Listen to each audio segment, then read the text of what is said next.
All right. Hey, everyone. My name is Angie, and I wanted to share some tips or try and answer any questions about taking the CBT PE exam at a Pearson Testing Center.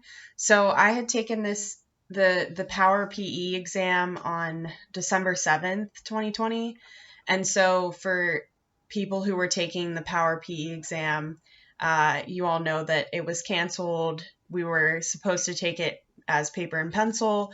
So just as someone who was new to taking it for CBT, I'm sure there's a lot of people out there like me. And so I just wanted to share what my experience was while going to the testing center and taking this exam.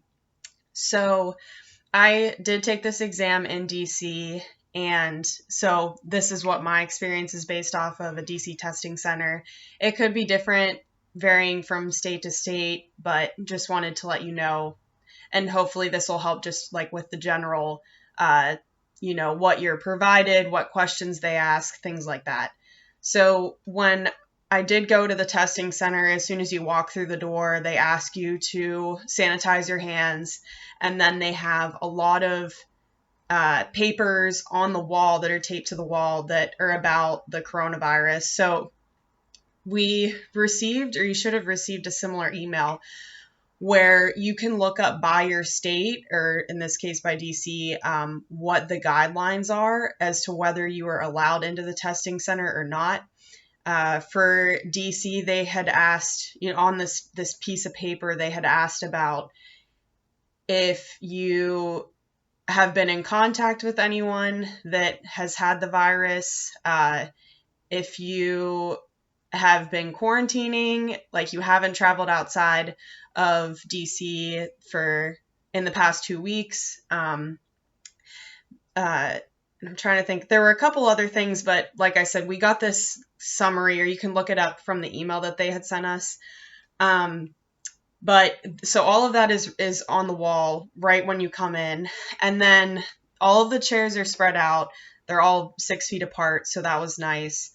You do have to wear a mask. That's required in DC. And as of right now, I'm like recording this on the 13th. DC is doing really well with coronavirus numbers. So, but we're still asking, everyone's asking to like still keep your mask on. So, and they state that in the email from NCEES, where they say, if you don't want to wear a mask, then you just need to reschedule it for a future date. They won't allow anyone in there unless you're wearing a mask. And then you sit down at one of the chairs, and then one of the front desk employees will ask what exam you're taking. And in this case for me, all you had to say was that you're taking an NCEES PE exam. They just want to know what organization you're doing. So for us, it was just NCEES was all they really needed to know. And they gave you a laminated piece of paper that you had to read while you were sitting there, going over all the rules. Just basically that you were going to go through a 10-minute tutorial. You were going to have to sign a non-disclosure agreement saying you couldn't say anything about the test, give away any of that information to anyone after taking the exam, and that it was going to be split up into 2 groups, 2 4-hour sections, and that you would have a 50-minute lunch break. So if you didn't know that, also that's how it's split up. You have a 10-minute tutorial, and then some questions to where you end at 4 hours, and then you get a 50-minute break, and then you continue the second 4-hour half. So after reading all of that, you go up to the desk to check in, and they say, do you agree with everything that you saw when you came in? Which they're talking about those papers that are all on the wall saying, yes, I have not had wasn't in contact with anyone that had the coronavirus, that I haven't traveled, into a state or something in the last 2 weeks. All you have to do is just say, yes, I agree. They're not going to take you through each detail. And then they ask for your driver's license, or just some form of government identification. I just brought my driver's license, and then you use a palm scanner to sign in and out and check in and everything. So they do ask you to place your right hand on a palm scanner, and that's how they check you in, saying, okay, you're here to take the exam. And I think that was pretty much everything for checking in. They told you have little lockers that are, I don't know, they're big enough to like fit a backpack in them, but so I had like a packed lunch, my phone, and a jacket. I just brought a jacket because I had heard from people in the past that the testing center was cold, and I did not want to be cold while I was taking this exam. So I brought a jacket. I didn't end up needing it. Being that it was December, I had a long sleeve shirt on and leggings and tennis shoes, and I was fine. But just had brought a jacket in case the testing center was going to be cold. So you get a locker. You take the key when you put all your stuff in there. So you lock it, you take the key with you into the testing center, or into the room, I should say, like the testing room. And they do take your picture, which is the only time that you have to remove your mask, and then they ask you to put it back on. They were very safe and like very careful about like if someone was, because the line of lockers were here, for example, and so they would have you wait until people weren't at their lockers to take your mask off to take the picture. They just didn't want people right nearby and you're taking your mask off to take this picture. So you get your picture taken, and then basically just wait until they're all ready to take in a mass group of people all at once. So with that, the timing wise, I did get there around 7:40, and I don't think I started actually taking the test until 8:10. So it took about a half hour just to get in there, sit down. They ask what exam you're taking. You read this paper front and back. They ask you to check in. You do the palm scanner, the picture. They talk about your locker. And then you sit back down and wait until one of the two, in this center, there were two front desk employees. So waited until one of the two was ready to take back a group of people. And even when you go back towards the testing room, in DC there were two testing rooms, so one on either side. Even then you still had to check in again. So one of the front desk employees who was taking all the people back would ask for your ID again. We all were standing in line 6 feet apart. She would ask for your ID again. She would ask to, I should say he or she, would ask you to scan your palm again, and then they would let you into the room. And when you get into the room, all of the setup in DC for the testing room was that there were probably around 10 to 12 people in the room, and all of the desks are along the walls of like the perimeter of the room. There's no there weren't any desks set up in the middle of the room.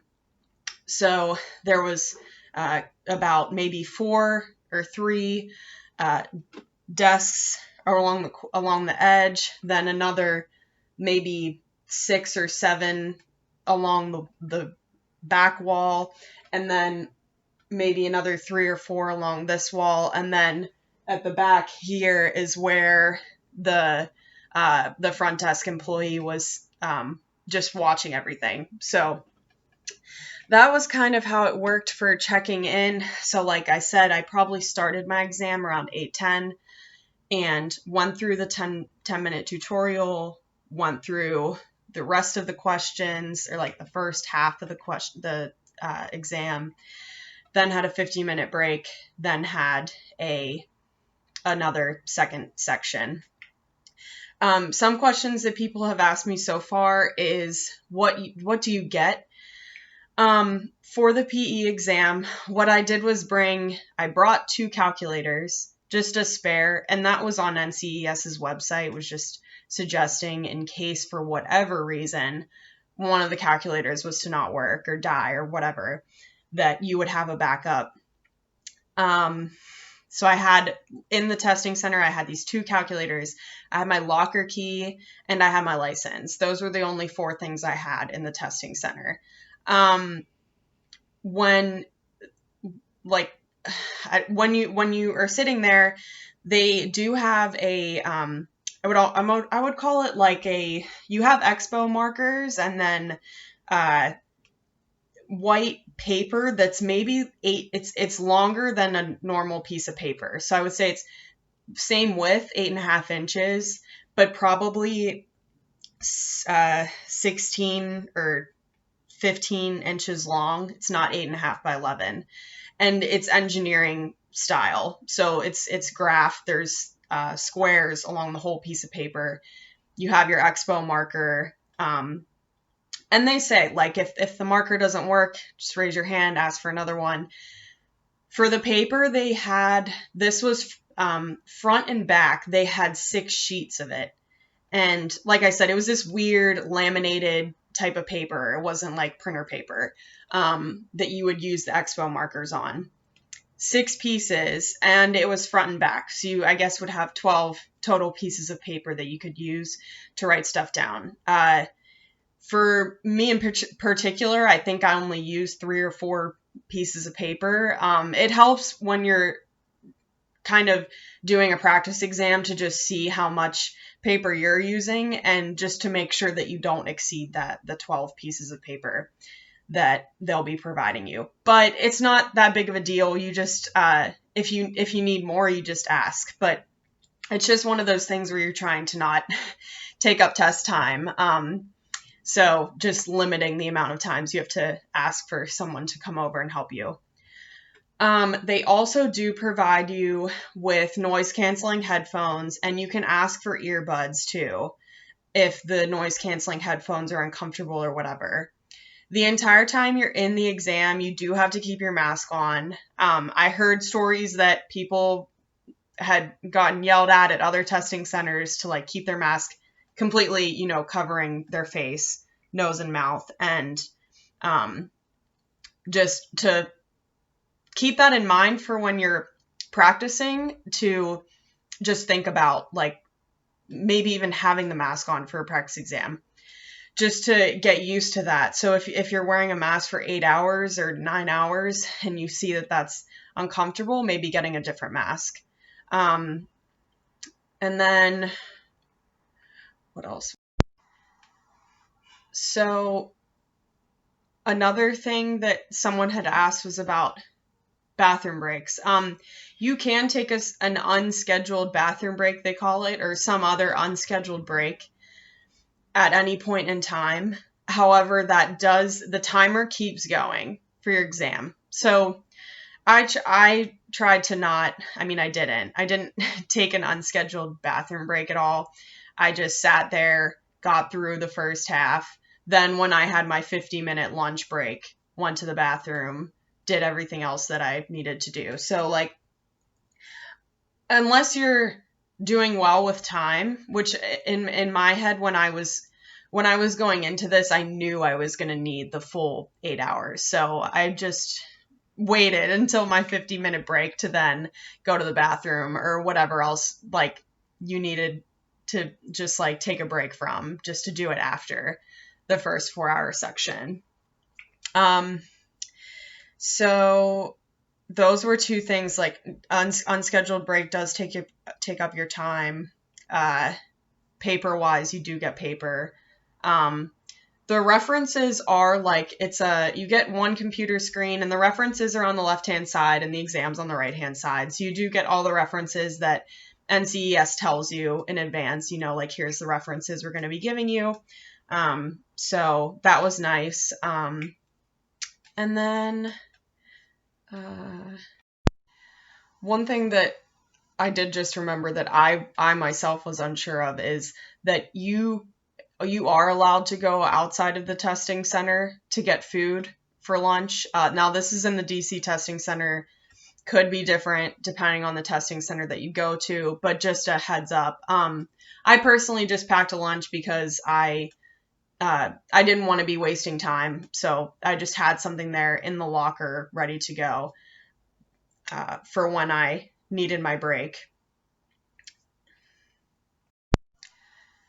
One thing I do want to mention is with those unscheduled breaks, another thing to add is just that when you do have those unscheduled breaks, you do have to use the palm scanner, the palm reader again to sign out, and then use the palm reader again to sign back in.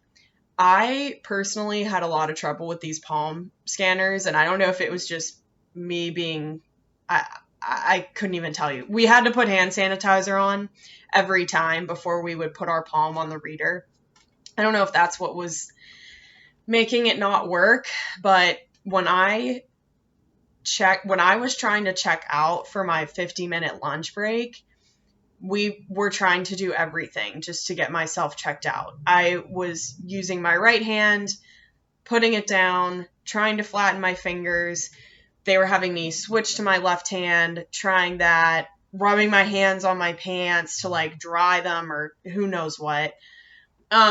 So just keep that in mind too for the unscheduled breaks. If that happens, and what ended up happening to me was I just walked out, and the employee had asked me to go to the front desk employee and just sign out there. So that's what I did, and that worked. But again, just thinking about all this, that probably took, 5 minutes that you could have spent actually eating lunch and relaxing. So, but with an unscheduled break, that's going to take up a lot more time, and it'll probably be frustrating. And so just keeping that in mind for your unscheduled breaks. So I think that pretty much covers everything. If anyone has questions, please leave a comment below. I'll try and answer everything. I just wanted to make this so that I feel like for myself, I had a lot of questions and I didn't know going into it what it was going to be like. So I just wanted to, hopefully this helps everyone and just kind of gets you more prepared for test day. So yeah, thanks for watching, and let me know if you have any questions. Bye.